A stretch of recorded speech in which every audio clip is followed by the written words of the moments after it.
Welcome to the American Diversity Report podcast, where we interview diverse change makers and innovators who make a difference in this world.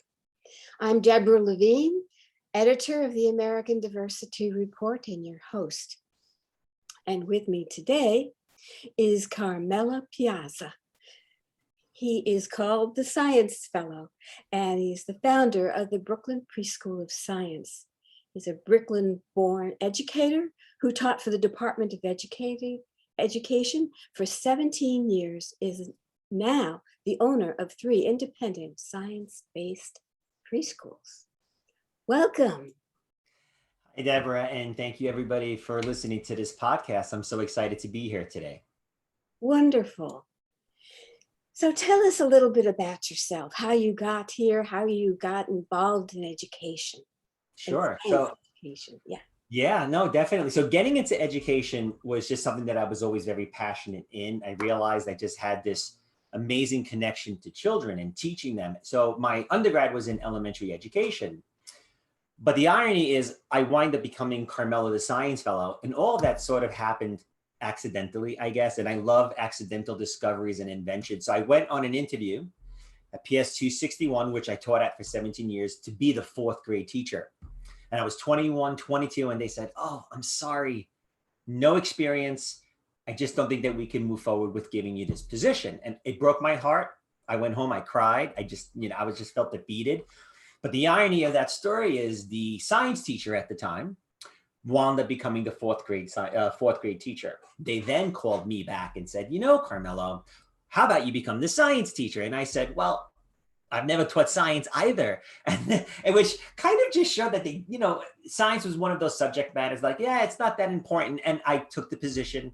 And honestly, within 24 hours of me teaching in that school, I had kids and parents writing letters to me saying things like, "My kid has been here for the last 5 years, has never once mentioned science, had you for one day, and already is loving it." And that just set off my career. I realized how powerful and important a platform of hands-on science and hands-on inquiry-based learning is. And it kind of like transcended just teaching. I wound up opening a couple of science centers in Brooklyn, which became my schools now. Everything I do is just science related, and I love every minute of my life right now. It's a beautiful thing. It sounds wonderful. What kind Yeah. of science did you teach in the early days? Yeah, so when you're an elementary school science teacher, some people would call us like a cluster. I like to be what we would known as a specialist. There's a difference to me. A specialist is somebody who's passionate in subject matter, and that clearly that passion just it resonates and it's infectious. And so I became a science specialist where I taught the entire school from pre-K to grades 5, which had many challenges because you had to have a curriculum for pre-K, which was different from 3rd grade, which ultimately was different to 5th grade. But you would teach 5 to 6 classes a day. One period was 5th grade, the next period was 3rd grade. So you had to learn to adapt quickly. And every class was learning through this hands-on methodology. So the room was just a disaster. But if a room is not messy, that means it's not real learning happening. Like the messier the room, the more the learning, in my opinion, Oh my goodness. Yeah. So can you tell us a favorite story back in the day of a day in the life of the Science Fellow? Yeah, you know what? Let's start with the story of how I became the Science Fellow. It was about 1997, and I actually brought in a kid pool, and we filled up the pool with cornstarch and water and food coloring, and we made something called oobleck, right? And oobleck is a really amazing substance because when you fill up the pool with it, if you hit it quickly, it acts like a solid. You just cannot penetrate it. But if you take your hand and you just go ever so slowly into it, the molecules move apart, and now your hand can go into it like a liquid. And the whole point of that activity was showing the kids the properties of a solid and a liquid. But think about that. It's hands-on, it's messy, it's dirty, it's sensory, it's fine motor. It connects so many different disciplines. But then the kids loved it. They're like, "This guy is crazy. He actually brought in a pool and filled it up with 50 boxes of cornstarch." And a little boy, Toby, went home and told his dad about that experiment or activity. And the dad's like, "Well, the next day he's like, 'Are you Carmelo?' And I'm like, yeah, hi. I'm like, who are you? He's like, I'm Toby's dad. And last night, Toby talked about this experiment, and he's like, who is this science teacher? And Toby's like, it's Carmelo. And the dad goes, well, it sounds like Carmelo is the science fellow. And then when the dad told me that, I'm like, Carmelo, the science fellow. I love it. And then it just, that name is just what stuck. And the kids really, from pre-K to grade 6, they just loved everything that we did. And it's one of my favorite stories because it was so organic in how it happened. It wasn't like me trying to, like, oh, Bill Nye the Science Guy. No. It's like that name was given to me by a child, which just felt so pure and innocent at the same time. Yeah, that's right. It's wonderful. Yeah. It seems like a good fit. Yeah. Thank you. Oh my. Well, so you're doing this with preschool kids age. Yeah. So I transitioned out of being an elementary school science teacher. Okay. I taught pre-K to grades 5. And then in around 2012, my wife was also an educator. We just said to ourselves, why don't we open up our own school where our engine is science, right? Science is our mechanism. Science is our lens. And how do you connect the reading, the writing, the math, the art, the movement, the measuring, the fine motor, now computational learning, all not independent from one another, but all through this one beautiful lens of science? And we took a gamble. We were on teaching salaries, and we decided to open up our first school, which was really scary. I had to take a loan out. And we opened up our first location in downtown Brooklyn on Wyckoff Street, and we called the school the Brooklyn Preschool of Science, which filled up in its first year. It's always very scary. You don't know if people are going to be drawn to the ideology. But from the minute we opened, people just loved everything that we did. And now we're servicing ages 2 to 5-year-olds, which is, to me, the age group where you get to make an impact. Why? Because the foundation of learning, the foundation of look at biodiversity, for instance. If you grow up in New York City, what animal life do we see in the city, as opposed to kids growing up in the country where there's birds and bees and newts and salamanders? So they clearly have a connection to the life sciences. But in my school, I'm like, okay, it might not be here, but I have a school filled with 50 different animals. I will bring them into the school. And if you give a child at 2 and 3 and 4 the opportunity to see gerbils and hamsters, I have Madagascar cockroaches. Then when I take out the Madagascar cockroach, every parent is like, okay, that's disgusting. But guess what? Lily, Jack, and Josiah have no idea that those spheres are supposed to be in place yet. They gravitate, they touch, they hold, they feel, and the foundation now is set so that when they're 10 and 11 and they come across another Madagascar cockroach, they're going to remember. These are memories that they stick with forever. And that's the key of what I'm trying to accomplish as an owner of a school. It's like giving kids these meaningful, beautiful life experiences. Oh, wonderful. Yeah. When I was growing up in Bermuda, British schools are a little different than American schools. So we started to learn math, right, at age 4 and 5. And multiplication tables, adding, of course, subtracting, but more and more. And it's amazing how that shapes the young brain.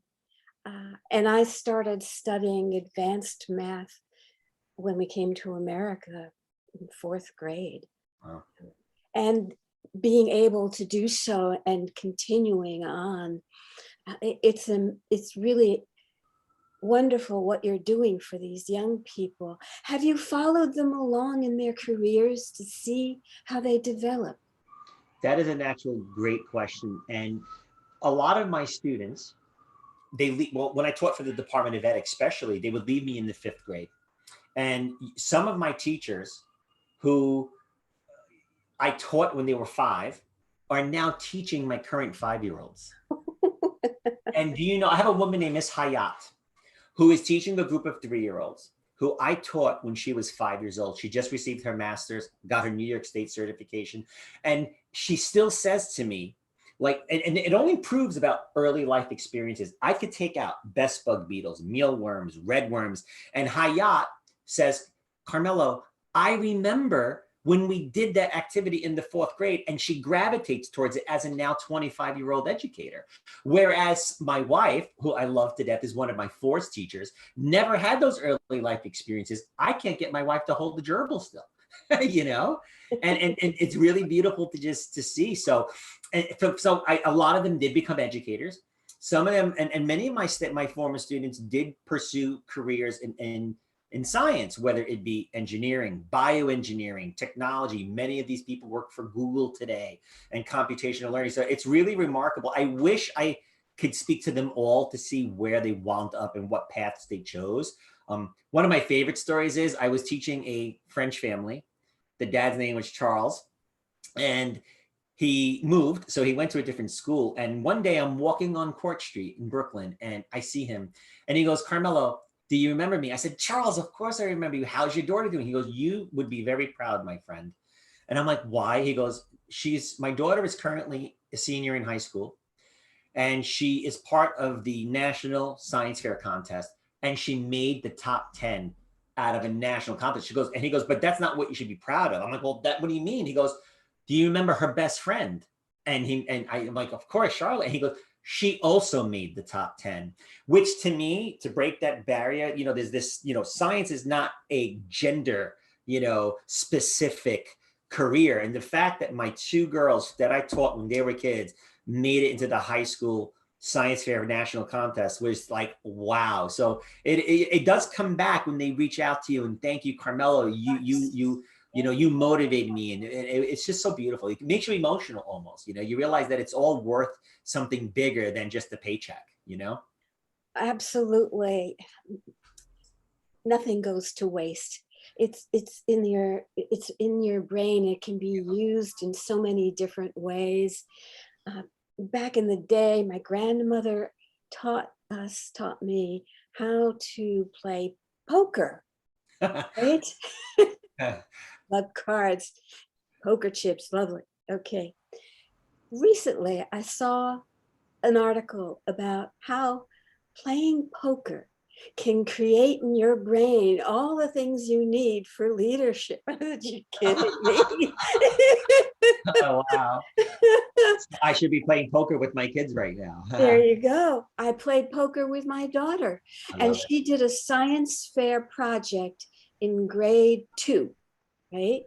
Of the mathematics behind the probabilities in poker, and put up a display of all the different poker hands. All the families, the parents gathered around to look at that. We can see that. What? I love it. That's amazing. So some things that we take for granted really are amazing in shaping the kids. Yeah. I bet you have activities that are fun, for the kids, and they don't even know they're being shaped, that they're learning. Yep. Taking them on that young is just an amazing, amazing thing. Yeah. You just said it best, is when you're able to instill a love of learning without the children even being aware that they're learning. And the beauty of the science for me is it holistically connects to every subject matter. So imagine my wife, who's one of my forest teachers. In November, she does this amazing migration bird activity. But just imagine now the kids collectively looking at a variety of different feathers, just talking about similarities and differences, connecting Venn diagrams to that. They don't even realizing that we're connecting Venn diagrams and it's teaching math. But now imagine giving them a feather with an eyedropper, some water to see how many drops of water could this feather hold. Imagine using the feathers themselves to create a beautiful painting, right? Imagine taking the different feathers, kids standing on a chair, releasing the feathers from the same height, and then seeing which feather hits the floor the fastest. But just this one activity with this one feather, you connected vocabulary in the shaft and the quill and describing the feather, to the art, to the math. And like you just said, when you are able to make these connections, they're learning without even realizing that it's learning. And to me, like, that's got to be the focus, is, just make these beautiful cross-cutting connections, and then it creates this passionate learner. Yes, and the curiosity. The passion for looking further again and again and again. That is a real gift, to have that constantly, upgraded every day in your school must be an incredible thing. Yeah, what we do every day is we actually have something called an inquiry block. right? So in the morning, the kids will come in and they have their center-based play activities where they get to, if they want an easel and they want to have independent art time and paint a picture of their family, that absolutely happens. But then around 30, 40 minutes after their independent choice time is over, we have what we call our morning circle. But then, even more importantly, it's what we call our inquiry block, where we're going to ask the kids a specific question. Now, the beauty of, like you just said, that curiosity is so innate in children.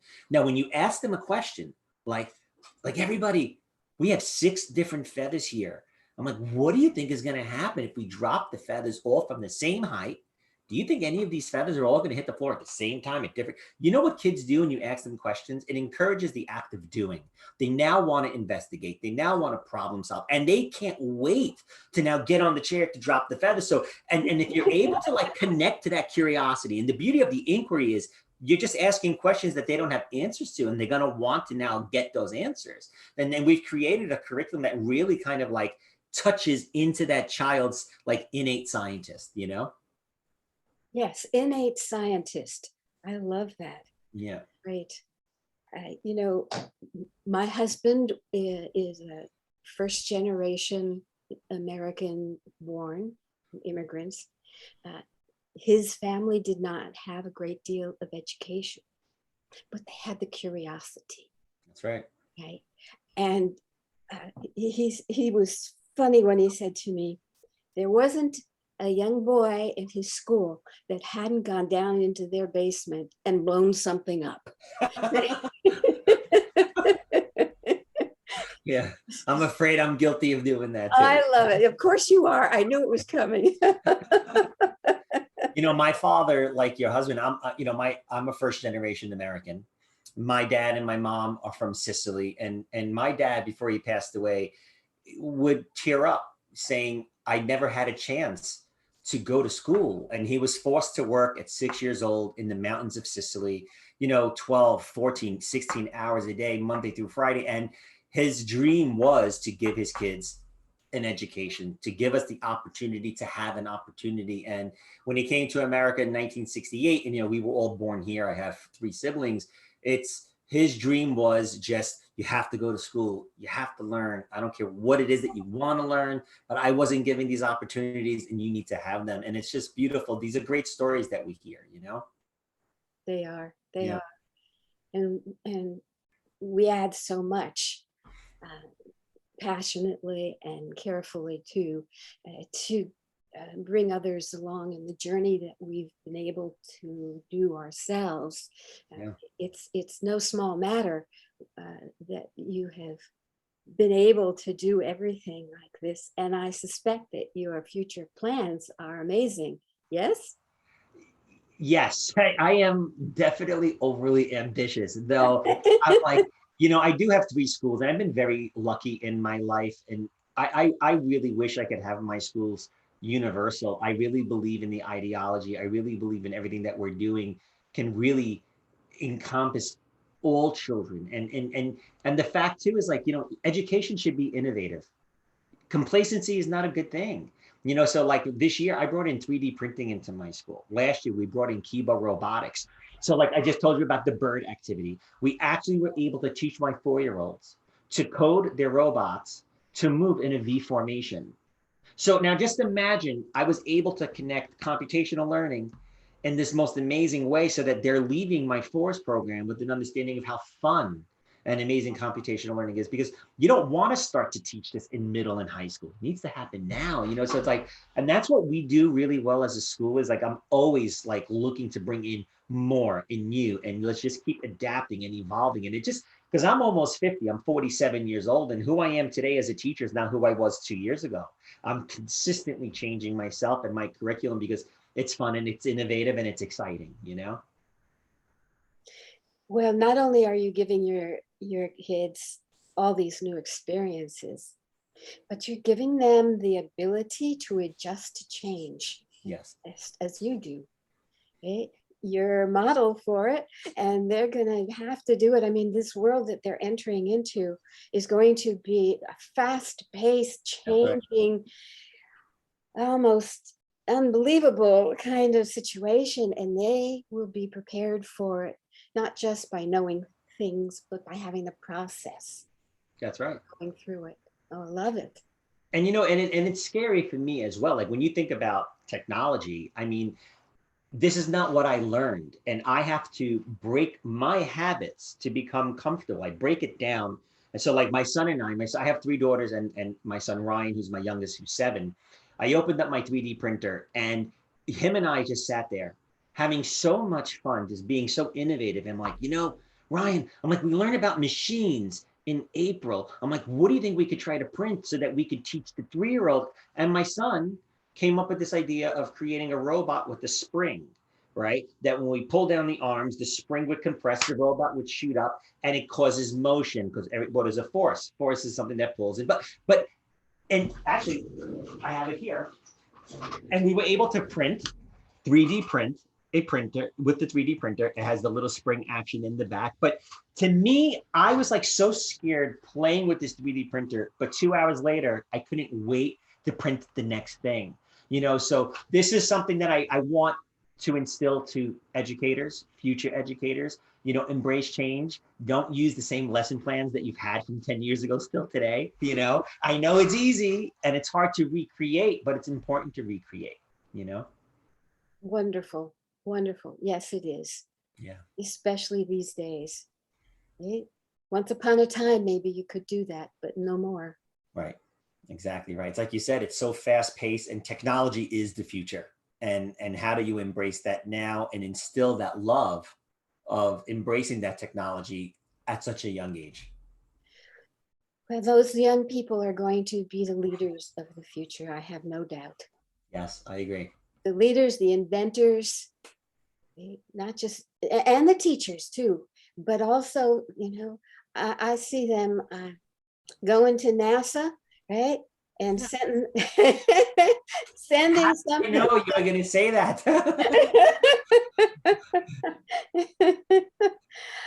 Yeah, You it's know, you said they're going to be future inventors. Just to give you like a quick 1 minute activity that any listener here could do if they have kids in their lives.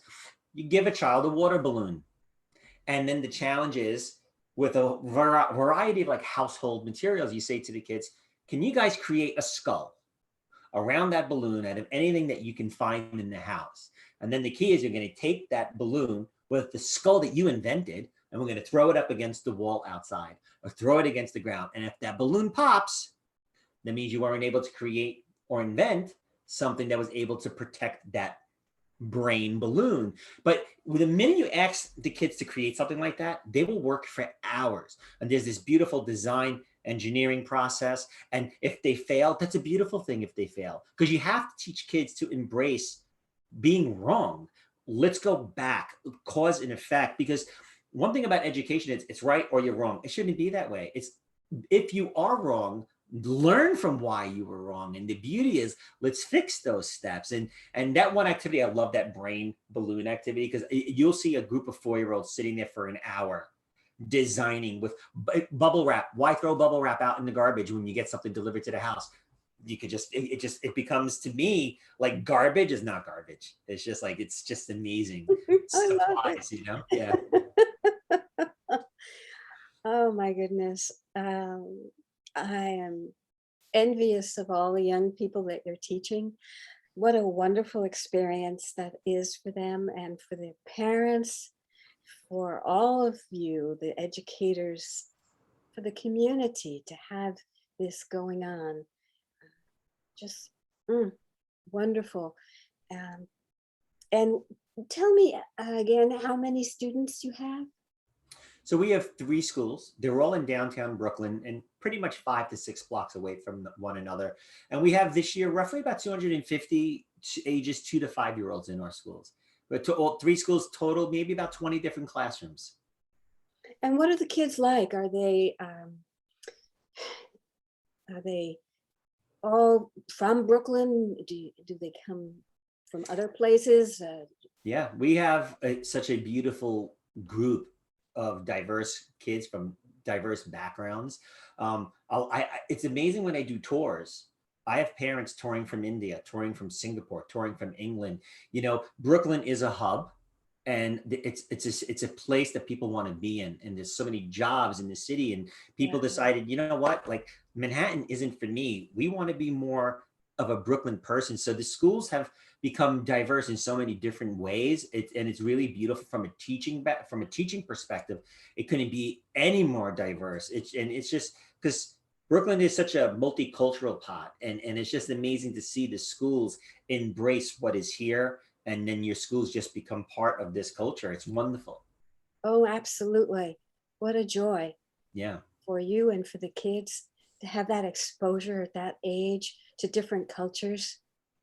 Mm. It's amazing too. And when you think of, and I have to keep going back to the science, I am biased, but it just connects to everything. So that in September, these kids are coming into the school for the first time, never working with other children, right? So our curriculum is all about me, myself, and the key is to embrace how beautiful we are by reading books like The Colors of Me, and giving them. I love this one activity where we have M&Ms, right? And we tell the kids that the M in M&M stands for melanin, to appreciate that we all have this thing called melanin that gives us different amounts of color, and then but yet when you cut up those M&Ms, we're exactly the same on the inside. I you like know and but for them, they're working with candy. We're not eating them. So for those that. parents, like, what, that's not nutritious, and it's not an edible type of activity. But we have a lot of fun because it's about how do you teach, you know teaching a curriculum that's also culturally responsive is something that you have to do today as well. And the key too is, to me, it shouldn't be the focus. It has to be a layer to a curriculum. Because if you have all these beautiful layers, you now encompass, creating a curriculum that's really giving kids knowledge and experience in so many different capacities and not just one. Does that make sense? Absolutely. Absolutely. That's what Yeah, it's all about. To be able to be inclusive means you have to have many, many different elements and a sort of matrix, that's right. right? That's right. Approach to life. Oh, I really appreciate your sharing all of this with me and our audience. What fun and how inspiring. Thank you. Absolutely. Is there anything you'd like to add that we haven't had a chance to discuss? You know, Maybe don't forget that we were all once kids, and don't forget that love of asking questions, and the ability to just go continue to just get that prior knowledge, because something does happen when we get older that we're afraid to ask questions, and I think if we could all go back to being that kid who was never afraid to ask those questions, just imagine how much more we can continue to learn and grow. Here, here. Yeah. All right. Well, audience, you hear that? Ask questions. Go out there and take a look around, get curious. The world's waiting for you. Thank you so much for all that you do, but especially for joining us today, Carmelo. And And thank you. audience, thank you again, and we'll see you soon. And in the meantime, right, check out something about science. It means you. It's not for some just imaginary group, right? It's for all of us. Great. Thanks again.